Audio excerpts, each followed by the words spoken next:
Good morning student. जैसा कि हम अध्याय 1 के बारे में डिस्कस कर रहे हैं और अध्याय 1 में हमने कल विटामिन कुपोषण कंप्लीट कर लिया था और प्रोटीन कुपोषण के टॉपिक पर हमने छोड़ा था। तो हमारा सेकंड टॉपिक जो है वो है प्रोटीन कुपोषण। प्रोटीन कुपोषण जैसा कि परिभाषा से ही पता चल रहा है कि विटामिन कुपोषण की हमने परिभाषा पढ़ी थी कि यदि भोजन में लगातार विटामिन्स की कमी हो तो होने वाले रोग को विटामिन कुपोषण कहते हैं। वो की वही परिभाषा है, थोड़ी सी चेंज कर दीजिएगा कि यदि लगातार भोजन में यदि प्रोटीन की कमी हो तो होने वाले रोग को प्रोटीन कुपोषण कहा जाता है। तो सबसे पहले इसकी परिभाषा किसे क्या होगी, इसकी परिभाषा लिखेंगे यदि भोजन में लगातार प्रोटीन की कमी हो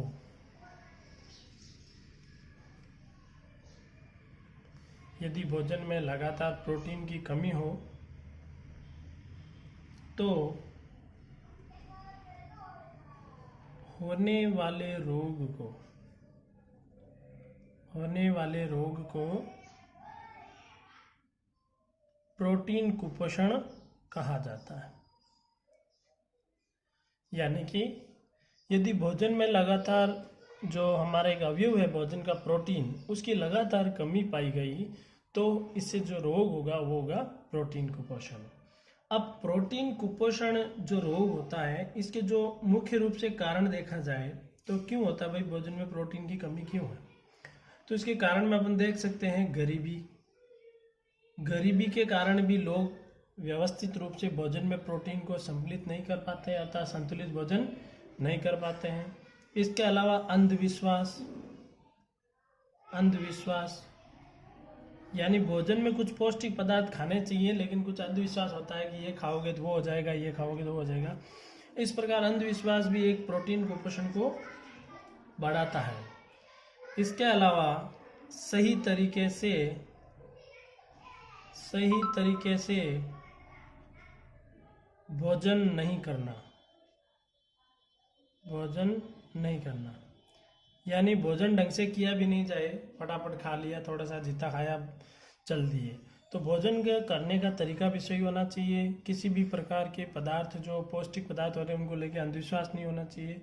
और गरीबी की वजह से भी कुछ लोग प्रोटीन को नहीं ग्रहण कर पाते हैं। अब ये जो रोग है ये मुख्य रूप से बच्चों में पाए जाते हैं। इसकी कमी से जो प्रोटीन कुपोषण है ये बच्चों में ज़्यादा होते हैं, बच्चों में ज़्यादा दिखाई देगा। क्यों? कारण क्या है कि बच्चे समझ नहीं पाते हैं कैसा भोजन करना चाहिए, कैसा नहीं करना चाहिए। जो उनको आगे दिखा वही खा लेते हैं, पौष्टिक भोजन के बारे में ज्ञान नहीं रह पाता है। इसके अलावा गर्भवती महिला होती है उसको भी किसी कारण से यदि प्रोटीन युक्त भोजन नहीं दिया गया तो उससे होने वाली संतान और स्वयं भी प्रोटीन कुपोषण की शिकार हो जाती है। तो ये हो गए कारण, हालांकि कारण अपने नहीं है फिर भी थोड़ा सा देख लेते हैं। चलिए नेक्स्ट लेते हैं कि प्रोटीन कुपोषण से कौन कौन से रोग होते हैं। यानी प्रोटीन कुपोषण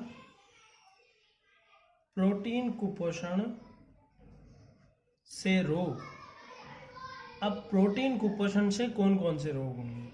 तो पहला रोग जो है वो है क्वाशियोरकार।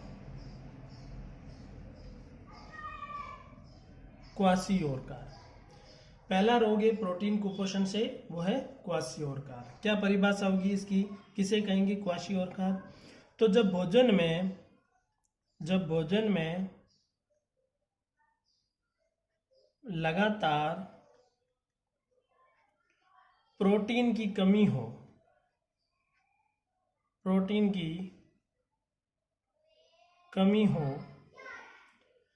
तो होने वाला रोग क्वाशियोरकार कहलाता है।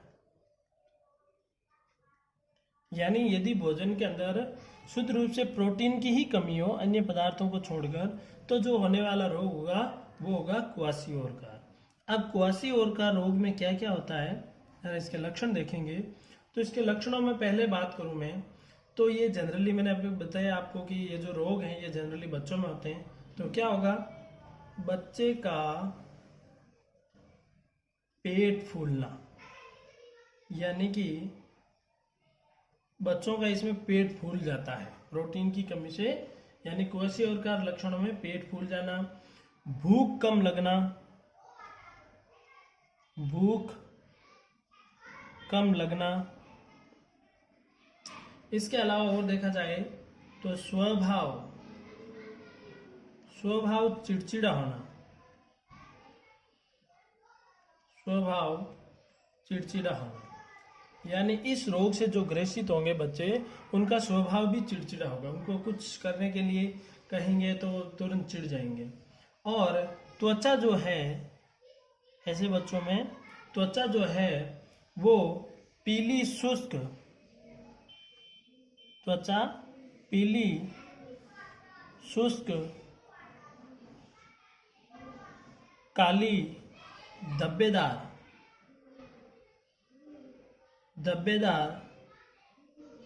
होकर फटने लगती है,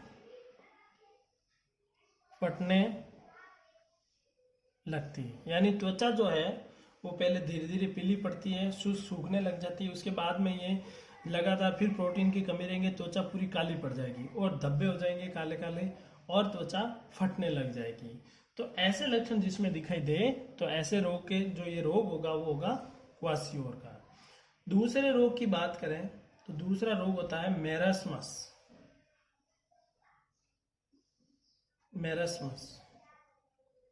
मेरस्मस रोग में क्या होगा, देखिए अब ये रोग जो था क्वासिओरकार वो भोजन में लगातार प्रोटीन की कमी के कारण होने वाला रोग था। मेरस्मस में क्या होगा, भोजन में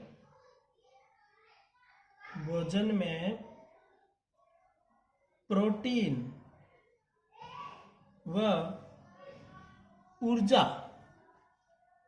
की कमी हो,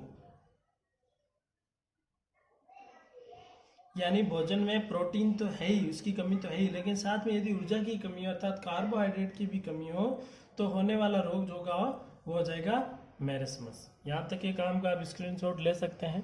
चलिए आगे का काम लेते हैं, आगे बात करते हैं इनके लक्षण की। तो देखिए इस रोग के क्या लक्षण है, देखते हैं लक्षण। तो क्या लक्षण है, देखिए पहला है शरीर सूखकर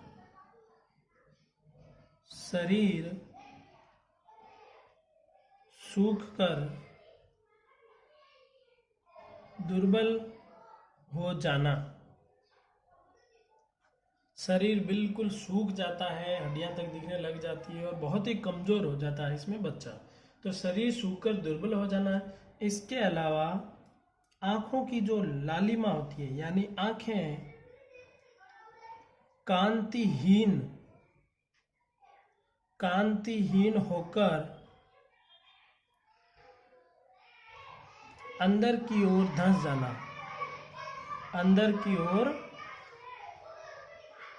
धंस जाना, यानी जो आंखें होगी वो कांतिहीन हो जाएगी। कांतिहीन का मतलब ये है कि आंखों की जो चमक है वो लगभग समाप्त हो जाएगी और आंखें बिल्कुल छोटी छोटी हो जाएगी, अंदर धंस जाएगी। तो ऐसे रोगों को कहेंगे मेरस्मस।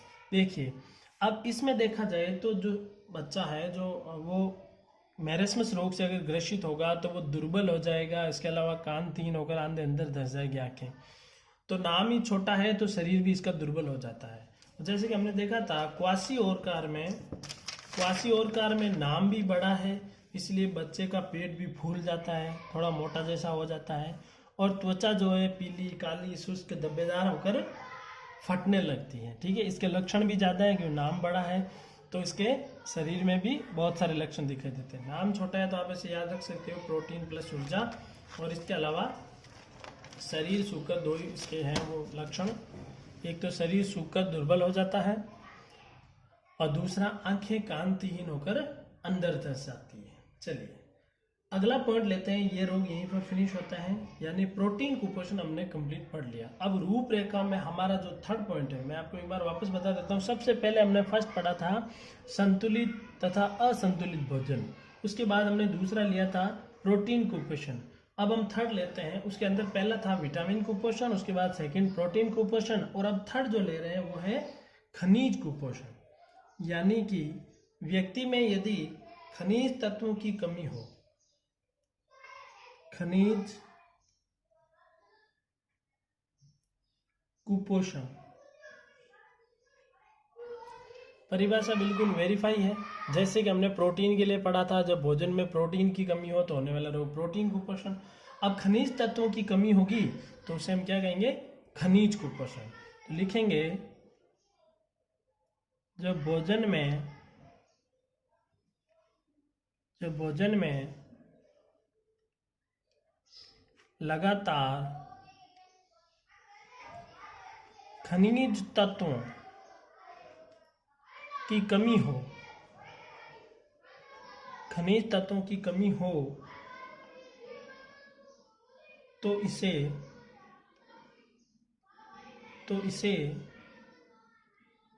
खनिज कुपोषण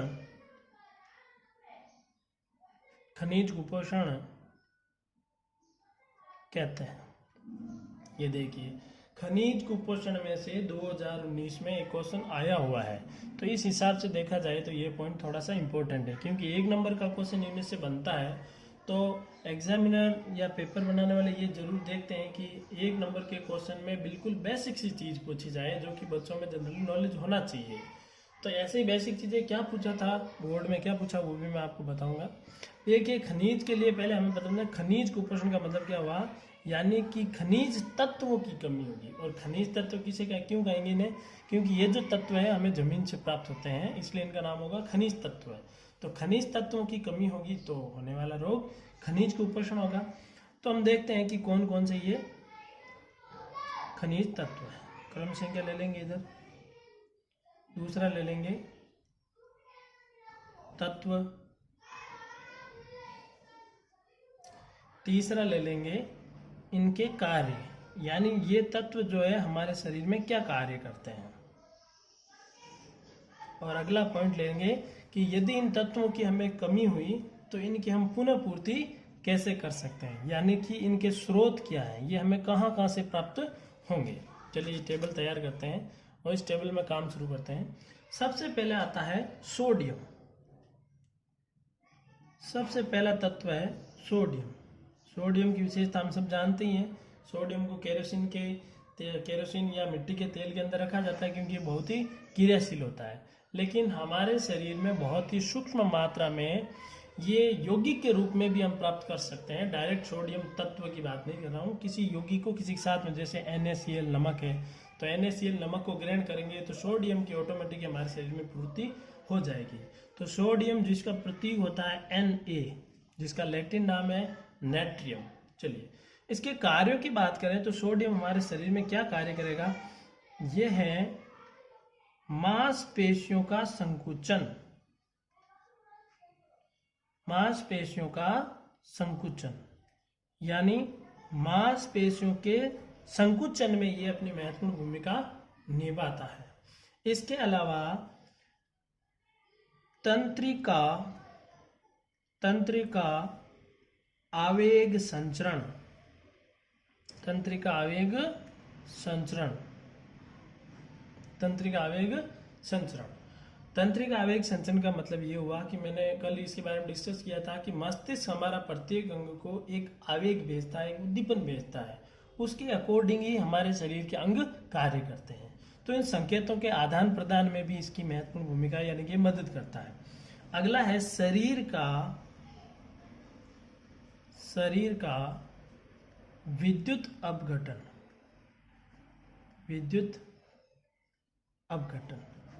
इसका मतलब समझिए, इसका मतलब ये हुआ कि हमारे शरीर में ऐसे बहुत सारे पदार्थ होते हैं जिनको आवेगों द्वारा या उद्दीपनों द्वारा, उद्दीपन जो होते हैं ये बहुत ही कम वोल्टेज का हल्का सा करंट होता है, विद्युत धारा होती है, जिन्हें हम आवेग कहते हैं।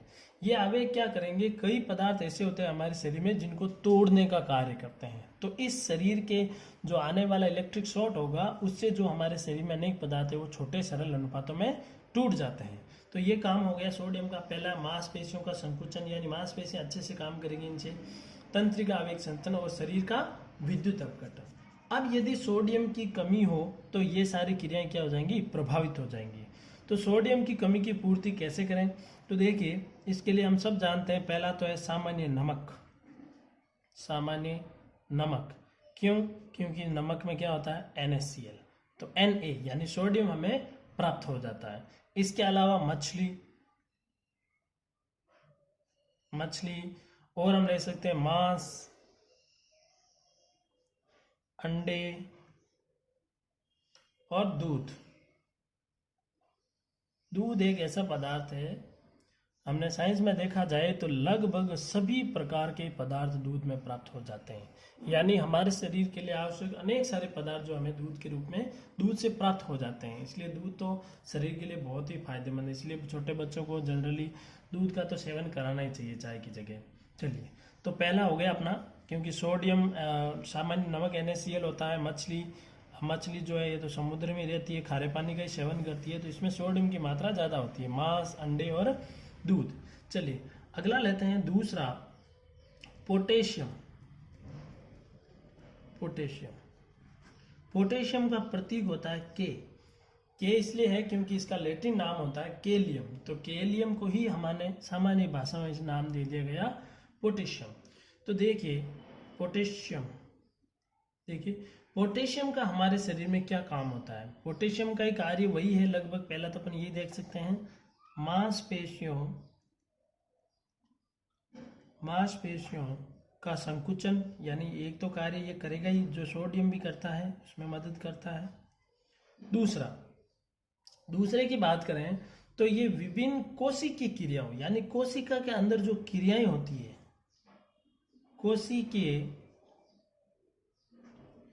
कोशिकीय क्रियाओं, यानी कि कोशिकाओं में जो क्रिया होती है उनका संचालन में भी मदद करता है। यानी कोशिकीय क्रियाओं का संचालन, कोशिका जो हमारे लिए दिन रात ऊर्जा बनाती रहती हैं, उनके कार्यों में भी ये महत्वपूर्ण भूमिका निभाता है। तो मांसपेशियों का संकुचन और कोशिकीय क्रियाओं का संचालन, हालांकि इनके और भी बहुत सारे होते हैं, बट अपने कोर्स में इतना ही मेंशन है तो इतना ही पढ़ेंगे। अब पोटेशियम जो है ये सभी खाद्य पदार्थों में मिलेगा आपको, सभी खाद्य पदार्थ।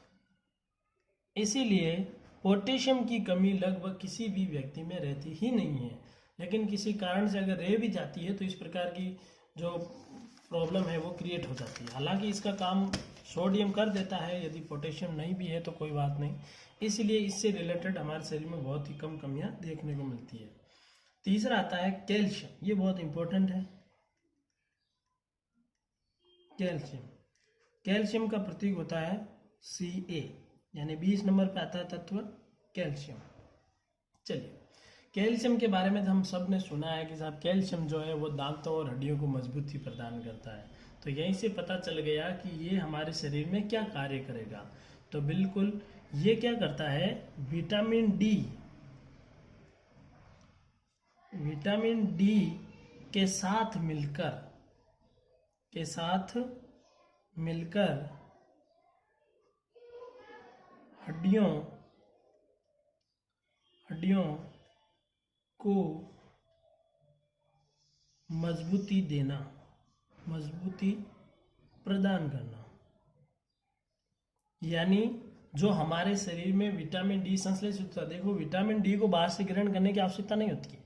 ये सूर्य के प्रकाश से हमारी त्वचा पर जब सूर्य का प्रकाश पड़ता है तो हमारी त्वचा ऑटोमेटिक ही विटामिन डी का निर्माण कर लेती है। यानी कि विटामिन डी का हमारे शरीर में निर्माण करने के लिए सूर्य का प्रकाश जरूरी है। सूर्य के प्रकाश के अंदर विटामिन डी नहीं होता है।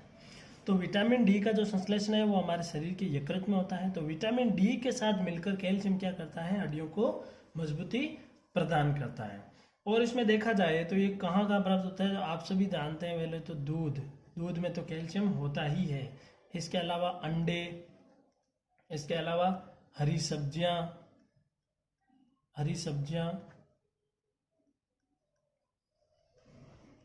आदि। चलिए, दूध, अंडे, हरी सब्जियां, हालांकि इनके स्रोतों में से क्वेश्चन अभी तो नहीं पूछा गया है। हाँ, अब बोर्ड में क्या पूछा गया है वो भी मैं आपको बता देता हूँ, आगे आएगा। 4th नंबर पे आता है फॉस्फोरस।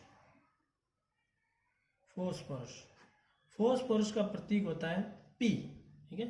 फॉस्फोरस को कुछ बच्चे F पढ़ लेते हैं, F नहीं होता है, F होता है फ्लोरीन। फॉस्फोरस का होता है P। अब इसमें क्या होगा, ये फॉस्फोरस क्या करेगा, देखो मैं आपको बता देता हूँ कि जो हमारे शरीर में हड्डियों में जो पदार्थ पाया जाता है CaPO4 2- यानी कैल्शियम फोस्फेट। कैल्शियम फोस्फेट से हमारी हड्डियाँ बनती हैं या इनकी वजह से हड्डियों को मजबूती प्रदान करती है। तो साफ साफ पता चल रहा है फॉस्फोरस किससे मिलेगा, कैल्शियम से, और क्या करेगा, हड्डियों को मजबूती प्रदान करेगा। तो मैं यहाँ पे लिख सकता हूँ कि कैल्शियम के साथ मिलकर हड्डियों को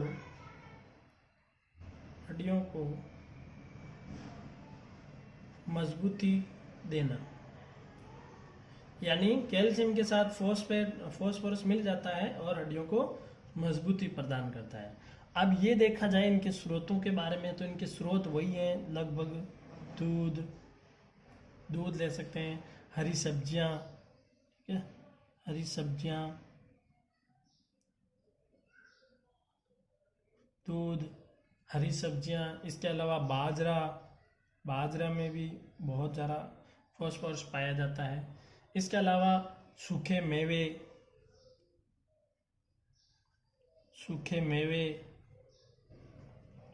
यकृत, जीवों का जो यकृत होता है वहाँ पे फॉस्फोरस बहुत ज़्यादा पाया जाता है। क्यों? क्योंकि ये कैल्शियम के साथ में अभिक्रिया करने के लिए विटामिन डी हमारे यकृत में बनता है, तो वहाँ पे क्रिया करने के लिए यही वहीं पर यकृत में ही इकट्ठा होता है। चलिए, इसका स्क्रीनशॉट ले सकते हैं आप। अगला पॉइंट पढ़ते हैं, 4 हो गए,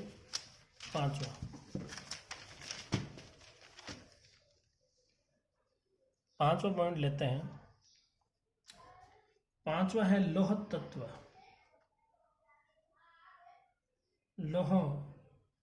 तत्व या फिर आयरन या फिर फेरम।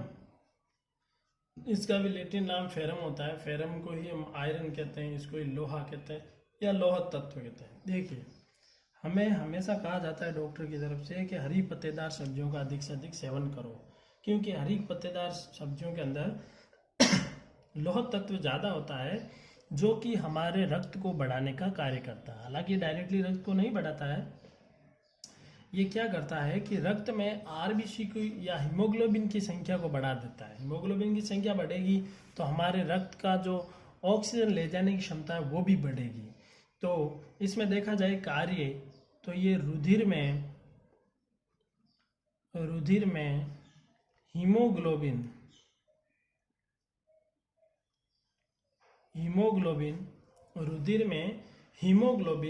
का निर्माण, हीमोग्लोबिन का एक तो निर्माण करता है। इसके अलावा उत्तकों में ऑक्सीकरण,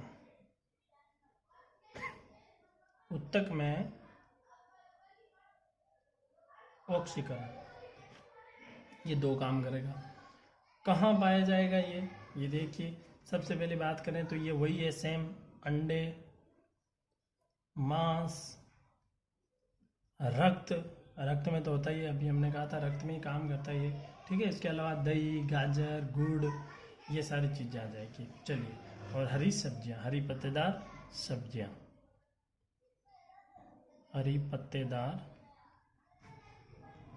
सब्जियां, चलिए ओके। यहाँ से देखो क्वेश्चन ये पूछा था बोर्ड 2019 में, ये पूछा था कि कौन सा तत्व जो होता है वो शरीर में हीमोग्लोबिन के निर्माण में सहायक है। तो यहाँ पर इसका जवाब होगा लौह तत्व। अब लौह तत्व अगर पूर्ण रूप से नहीं मिलेगा तो हीमोग्लोबिन की कमी हो जाएगी। हीमोग्लोबिन की कमी से शरीर सफ़ेद पड़ने लग जाता है, रक्त की कमी आ जाती है। तो इसकी कमी से जो रोग है वो है एनीमिया, यानी लौह तत्व की कमी से हीमोग्लोबिन में कमी आ जाती है और इसकी वजह से जो रोग उत्पन्न होता है वो है एनीमिया। चलिए 6 नंबर पे बात करते हैं, लास्ट आता है वो है आयोडीन। आयोडीन, चलिए आयोडीन का प्रतीक होता है आई।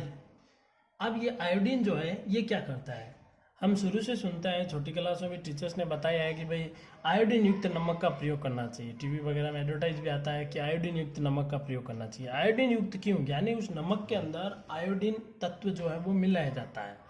आयोडीन का मुख्य रूप से काम क्या होता है, आयोडीन हमारे जो गले में थायराइड ग्रंथि पाई जाती है, थायराइड ग्रंथि से थायरोक्सिन हार्मोन के निर्माण हेतु आयोडीन आवश्यक है।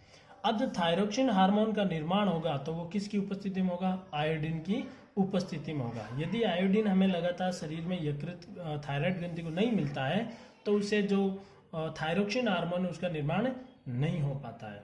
तो काम बिल्कुल साफ हो गया इसका, थायरोक्सिन हार्मोन निर्माण में, थायरोक्सिन हार्मोन निर्माण में। अब यहाँ पर आपको एक बात और ध्यान रखनी है, यदि किसी भोजन में या किसी अपन आयोडीन का पूर्ण रूप से उपयोग नहीं कर पाते हैं तो आयोडीन की कमी हो जाती है। आयोडीन की कमी से थायरोक्सिन हार्मोन का निर्माण नहीं हो पाता है। तो थायरोक्सिन हार्मोन का निर्माण नहीं हो पाता है तो थायराइड ग्रंथि जो है अधिक से अधिक आयोडीन को भोजन में से अवशोषित करने के लिए अपने आकार में वृद्धि करती है, और आकार में वृद्धि करने के कारण हमारा जो गला है वो फूल कर बाहर लटकने लग जाता है। तो इस रोग को कहा जाता है गेंगा। गेंगा कह दीजिए, चाहे तो गलगंड कह दीजिए, और अंग्रेजी में इसको गोइटर भी कहते हैं। गेंगा, गलगंड और गोइटर, इस रोग की क्या पहचान है, गला फूलकर बाहर आ जाता है। तो यहाँ पे ये भी आप ध्यान रखिएगा कि आयोडीन की कमी से कौन सा रोग होता है, गलगंड रोग होता है। अब इनके स्रोतों की बात करें तो स्रोत में वही नमक है, नमक में तो आयोडीन होता ही, आप अभी बताया मैंने जस्ट आपको। इसके अलावा समुद्री भोजन है, हरे पत्तेदार सब्जियां हैं, हरे पत्तेदार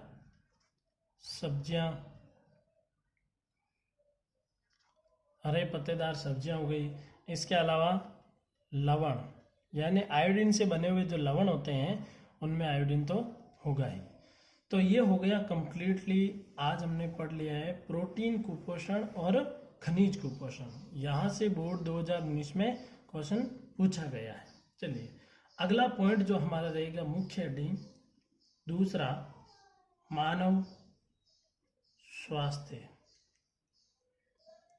यानी कि हमने रूपरेखा में देखा था कि पहला पॉइंट जो था संतुलित असंतुलित भोजन, उसके अंदर 3 पॉइंट आए थे, विटामिन कुपोषण, प्रोटीन कुपोषण, खनिज कुपोषण। ठीक है, यहाँ से 1 नंबर का क्वेश्चन ही बनने का चांस रहते हैं। मानव स्वास्थ्य जो है यहाँ से 3 नंबर का क्वेश्चन बनने के चांसेस रहते हैं, और हालांकि क्वेश्चन आए हुए भी। इसमें हमने पहला ही पॉइंट पढ़ा था कि पीने योग्य जल के गुण रूपरेखा में है, तो वहीं से भी क्वेश्चन आया हुआ है। 2018 में सप्लीमेंट्री एग्जाम में ये क्वेश्चन पूछा गया है। तो ये पॉइंट जो हम लेंगे कल। चलिए आज की सभा को यही समाप्त करते हैं। जय हिंद, जय भारत।